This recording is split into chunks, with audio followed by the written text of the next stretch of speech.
Iran की military strategy ने ना सबको हैरान कर दिया है। तो चलिए इसी को समझते हैं कि आखिर हो क्या रहा है। देखिए, लड़ाई शुरू हुए करीब करीब 1 महीना हो गया है और अब एक ऐसा सवाल खड़ा हो गया है जो दुनिया के बड़े बड़े मिलिट्री एक्सपर्ट्स का भी सिर चकरा रहा है। जरा सोचिए, 28 दिन लगातार बमबारी, 107 अंडरग्राउंड सुरंगें और 27 मिसाइल ठिकाने तबाह कर दिए गए। लेकिन इसके बाद भी सवाल यह है कि ईरान मिसाइल अटैक कैसे कर पा रहा है। मतलब उसकी हमला करने की ताकत कम होती दिख ही नहीं रही है। और ये सवाल ना और भी ज्यादा कंफ्यूजिंग हो जाता है जब हम दोनों साइड्स की ताकत के पीछे का हिसाब किताब देखते हैं। और ये पूरा खेल असल में पैसों का है।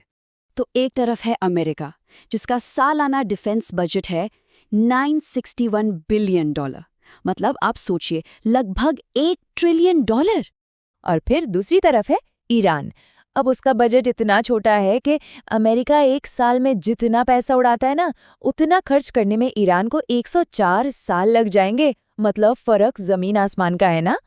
तो फिर सवाल वापस वहीं आ जाता है, इतने कम बजट में ईरान ये सब कर कैसे रहा है? देखिए, इसका जवाब पैसों में नहीं है। इसका जवाब है जमीन के बहुत बहुत नीचे, दुनिया की नजरों से छिपे हुई एक बहुत ही गहरी स्ट्रैटेजी में। पिछले 40 सालों से ईरान बड़े चुपचाप सीक्रेट तरीके से जमीन के सैकड़ों मीटर नीचे बड़े बड़े मिसाइल शहर बना रहा है।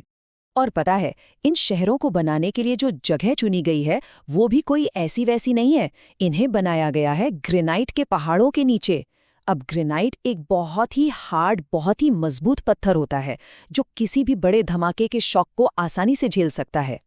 और यहीं पर ईरान की स्ट्रैटेजी का असली कमाल दिखता है। देखिए, अमेरिका के पास जो सबसे तगड़े बंकर बस्टर बॉम्ब्स हैं ना, वो भी ज्यादा से ज्यादा 60 मीटर की गहराई तक जा सकते हैं, जबकि ईरान के ये मिसाइल शहर 500 मीटर नीचे हैं। सीधा सीधा मतलब ये है कि अमेरिकी बमों की पहुंच से ये शहर पूरी तरह बाहर हैं।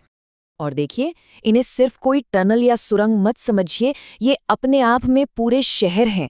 अंदर मिसाइलों को एक जगह से दूसरी जगह ले जाने के लिए पूरा रेल नेटवर्क है, हजारों मिसाइलें स्टोर करने की जगह है।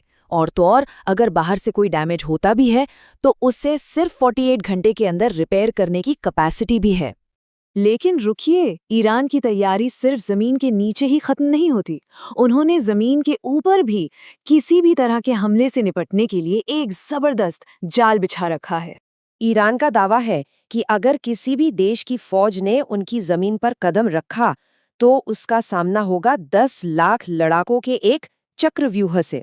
एक ऐसा जाल जिससे बाहर निकलना लगभग नामुमकिन है।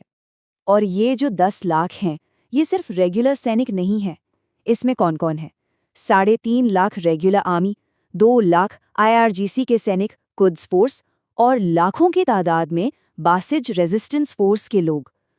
कमाल की बात तो ये है कि छोटे छोटे बच्चों को भी लॉजिस्टिक्स और गश्त लगाने जैसे कामों के लिए तैयार किया गया है। ये सब के सब गिरीला वॉरफेयर के एक्सपर्ट हैं। तो मतलब मैसेज एकदम लाउड एंड क्लियर है। ईरान ये कह रहा है कि भाई अगर ज़मीनी जंग हुई तो वो हमारी शर्तों पर, हमारे मैदान में और हमारे ही तरीकों से लड़ी जाएगी। पर ये कहानी सिर्फ मिसाइलों और सैनिकों की नहीं है। इस लड़ाई का एक तीसरा मोर्चा भी है, एक ऐसी जंग जो लोगों के दिलों और दिमाग में लड़ी जा रही है। जी हाँ, हम बात कर रहे हैं नैरेटिव की लड़ाई की। और इसका एक बड़ा ही अजीब और अनोखा एग्जाम्पल देखने को मिला। ईरान की IRGC ने जो मिसाइलें लॉन्च की, पता है उन पर क्या लिखा था? उन पर भारत, स्पेन और पाकिस्तान के लोगों के लिए थैंक यू मैसेज लिखे थे। अब इसका मकसद बिल्कुल साफ था, दुनिया को ये दिखाना कि देखो, हम इस लड़ाई में अकेले नहीं हैं, हमें दुनिया भर के लोगों का सपोर्ट है। मतलब एक तरह से ये जंग के मैदान से ही एक डिप्लोमेटिक मैसेज भेजने की कोशिश थी। तो जमीन के इतने नीचे की इंजीनियरिंग, लाखों लोगों की एक जबरदस्त फौज और मिसाइलों पर लिखे हुए ये संदेश, ये सब मिलकर एक बहुत बड़ा सवाल खड़ा करते हैं। क्या ईरान की ये जो पूरी स्ट्रैटेजी है, ये मॉडर्न वॉरफेयर यानी आज के ज़माने की जंग के सारे नियम कानून हमेशा हमेशा के लिए बदल रही है? ये एक ऐसा सवाल है जिसके बारे में सोचना बहुत ज़रूरी है।